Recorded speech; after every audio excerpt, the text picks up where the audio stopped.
上一集提到益抗式嘅由來同成效，今集就請嚟益抗式嘅創辦人陳主席，同我哋分享下當初點解會諗到研發呢個產品。我都記翻起係2003年啦，嗰陣時係沙士嘅時間咧，就係因為嗰個沙士嗰個死亡率好高，咁我哋喺醫院裏邊咧，成日見到咧喺電視嘅畫面咧，醫院係好多啲護士啊、醫生啊嗰啲咧都好緊張啦。咁同埋我哋嗰陣時亦都知道咧，係醫院直情係封閉咗嘅，封閉咗咧，差唔多係入到去個醫院裏邊咧，係面對一個死亡挑戰。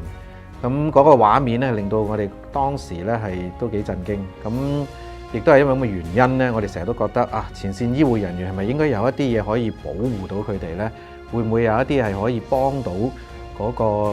佢自己嘅身體咧，可以唔會咁容易受到啲病毒嘅侵襲咧？咁樣。香港大學李嘉誠醫學院劉錫賢教授一直都對中醫藥存疑，有豐富傳染病同免疫生物學研究經驗嘅佢，因為一次機緣巧合，由 Abraham 手上得到一樣混資產品，而呢樣產品據聞可以增強免疫力，免疫力亦正正係劉教授最熟悉、最感興趣嘅範疇。抱住好奇嘅心態，劉教授即刻將混資拎翻去做實驗。有一次咧，我哋喺香港嘅醫專咧，係贊助咗一個活動嘅，咁亦都係香港大學咧請咗好多教授過嚟，咁亦都有佢好多嘅啱翻嚟嘅外國嘅專家啊咁樣。轉咧其中一個台嘅時候咧，我就坐咗係一位教授，咁佢就喺UCSF 翻嚟嘅。咁有一位劉教授，咁佢就坐我隔離，咁佢大家傾偈，咁佢話陳生你做咩㗎？咁我話我做中藥嘅。咁佢一聽到咧，佢話哦你做中藥㗎？我係西醫嚟嘅，我係做好多研究嘅，即係佢有啲好懷疑嘅心態啦。咁我同佢講，我話得㗎，因為我哋都做好多研究啊，做好多 research 啊。我希望我做中藥現代化咧，就係希望證明到咧中藥裏邊咧，其實係有好多嘅成分咧係好使得嘅。咁佢話好啊，佢話咦，咁佢話我橫掂都係做研究嘅，不如咁啦，你俾啲sample 俾我啊，我翻去試下研究下咁。我諗大概差唔多有半年嘅時間咁上緊啦。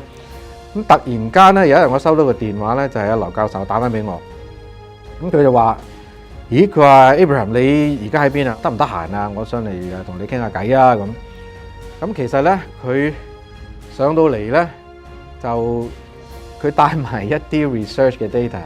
嚟同我傾嘅。咁佢就話：喂，佢話 Abraham 你上次咧俾咗一樽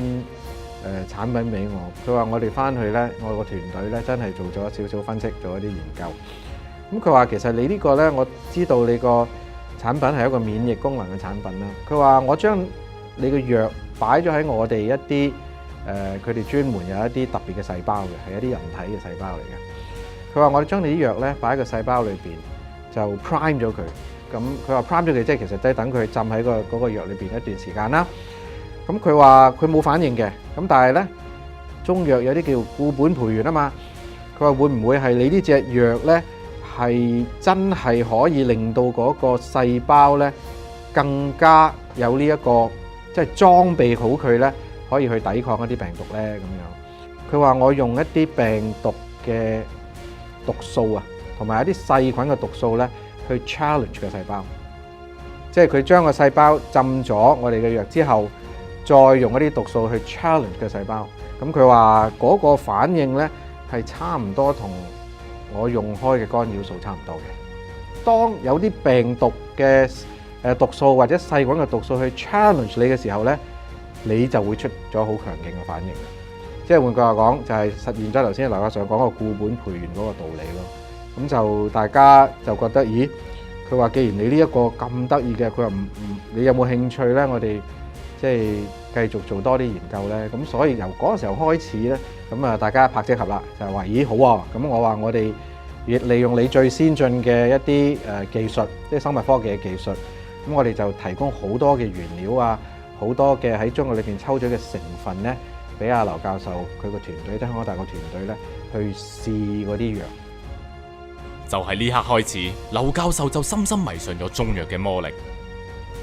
呢個時候正值沙士係醞釀大爆發之時，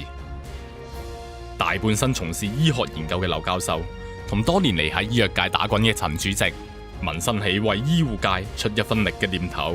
造就之後特別為專業醫護度身研發嘅益抗式。咁沙士一嚟嘅時候呢，嗰個場面係好恐怖嘅，咁亦都大家好唔開心，因為好似你一染到沙士就會死咁樣嗰個時候。咁啊，亦都我諗大家都記得啦，嗰啲醫院呢係直情啲醫護人員呢係入去嘅時候呢，好似要簽埋生死狀咁滯，即係話我入到去呢未必翻得出到嚟㗎啦，因為佢一感染咗，大家都唔知係咩事嗰陣時候，就係發覺會有啲好嚴重嘅肺炎，咁亦都有幾個醫護人員呢。